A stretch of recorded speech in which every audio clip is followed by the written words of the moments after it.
লুচি দিয়ে সকালের খাবারটা শুরু করলাম। তিতলিকে বসিয়ে দিয়েছি লুচি খাওয়ার জন্য, আর আগের দিনের ঘুগনি ছিল। লেচিটাও আগের দিনেরই ছিল। তো সেটাই দিয়েই সকালের খাবারটা চালিয়ে দিলাম আর কি। তো রিম্পিস লাইফস্টাইলে সবাইকে অনেক অনেক স্বাগত। নতুন ভিডিও যেহেতু দিতে পারিনি, তাই 2-4 দিনের ভিডিও একসঙ্গে শ্যুট করে তারপরে দিলাম। এসছি, দেখো সঙ্গে সঙ্গে কি কি নিয়েছি।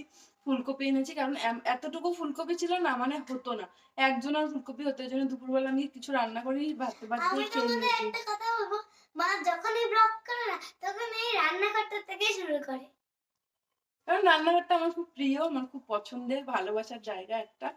তো আজকে ফুলকপি রান্না করবো এখন রাত্রেবেলা। আশা করি ব্লগটা তোমাদের সবার খুব ভালো লাগবে, দেখতে থাকো তাহলে। ফুলকপিগুলো কেটে নিচ্ছি ছোট ছোট করে। এই ফুলকপিটা না আমি একটু ভাপ দিয়ে ফেলি, নাহলে আবার একটু গন্ধ হয়, পোকা টোকা থাকে, সেইগুলোও মরে যাবে এই জন্য। আমরা ফুলকপিতে না বেশিরভাগ নিরামিষই খাই, পেঁয়াজ রসুন দিয়ে ফুলকপি হয় না। বাপের বাড়িতে একবার দুবার খেলেও কিন্তু শ্বশুর বাড়িতে খাওয়াই হয় না। সবাই নিরামিষই ভালোবাসে, আমিও এখন ওটাই ভালো লাগে, ওটাই খাই। তো আদা জিরে লঙ্কা বাটা দিই, সঙ্গে সঙ্গে ওইগুলো প্রিপারেশন স্টার্ট করে দিয়েছি, কপিটাও এখানে ভাজতে বসিয়ে দিয়েছি। 2-3 দিনের ভিডিও কিন্তু একসঙ্গে দেখছো তোমরা, তাই এখান থেকে একটু ওখান থেকে একটু এরকম মনে হতে পারে। এগুলো করার পরে, সমস্ত কিছু করার পরে, তো বাদ বাকি যেই কাজগুলো এক্সট্রা ছিল সেগুলো সঙ্গে সঙ্গে গুছিয়ে নিচ্ছিলাম। ট্রাইপডটাও সঙ্গে রেখে দিয়েছিলাম, যেহেতু ভালো ভিডিও করতে পারি না তারপরেও রেখেছি। তো সকালবেলা আমি খাবো হচ্ছে মুড়ি দিয়ে ছোলা দিয়ে। অঙ্কুরিত ছোলাগুলো রয়েছে, কদিন আগে বলেছিল যে সোনা কটা ছোলা ভিজিয়ে রাখো, কেউ খায়নি, এখন এগুলো আমাকেই খেতে হবে। গুড মর্নিং সকলকে। সকাল সকাল ফ্রেশ হয়ে নিয়েছি, কালকে ভিডিওটা তো শেষ করা হয়নি, তাই ভাবলাম আজকে শেষ করব। তো আজকের রুটিনটা তোমাদের সঙ্গে শেয়ার করবো। তো চলো, এখন আমি কি করব, মাত্র ব্রাশ টাশ করে আসলাম, এবার আমার সকালের খাবারের জন্য প্রিপারেশন স্টার্ট করতে হবে। তো তোমরাও সঙ্গে থাকো। লাউয়ের খোসা খেতে, মানে ভাজা খেতে সবাই খুব ভালোবাসে, ওই জন্য লাউয়ের খোসাই কুচিয়ে নিলাম। এরপরে এইগুলো সব যত্ন করে রাখি আমি, কারণ বাড়িতে সবাই মোটামুটি খেতে ভালোবাসে।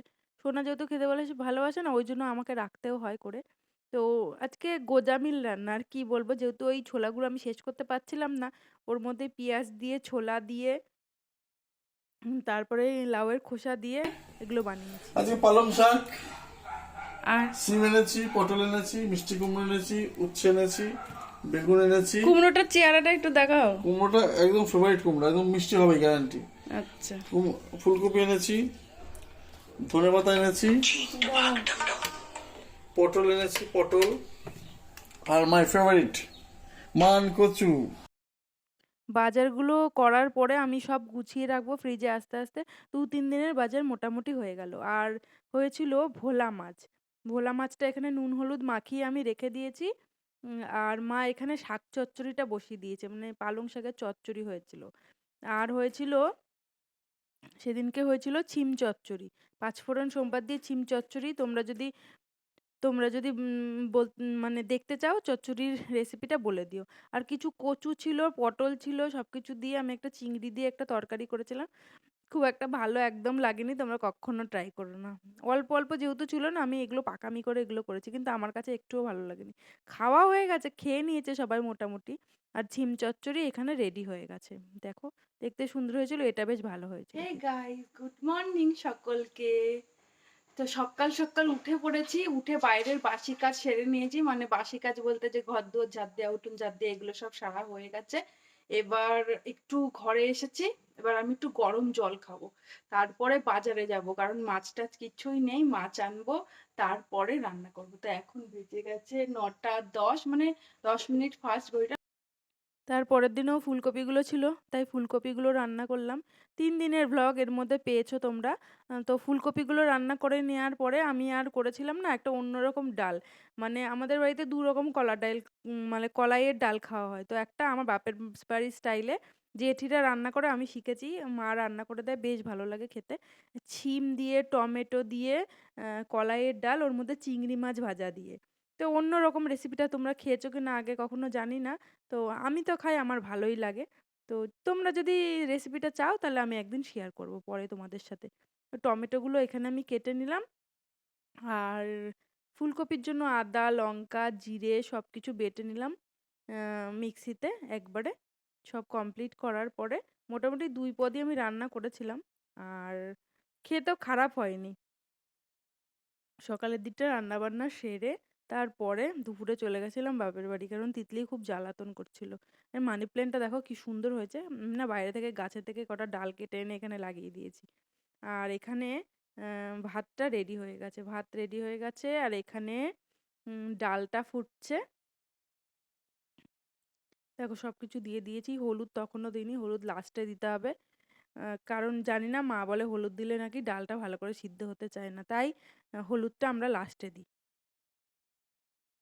এখানে দেখো শিম দিয়ে দিয়েছি লম্বা লম্বা করে কেটে, বড় বড় করে টমেটো, কাঁচা লঙ্কা এর মধ্যে দিয়ে দিয়েছি। আর ডালটা কমপ্লিট হয়ে যাওয়ার পরে ফাইনাল লুকটা হচ্ছে এটা। ডালটা এরকম মানে এরকম হয় আর কি। আমার খুব ভাল লাগে, তিতলি তো খুবই ভালোবাসে।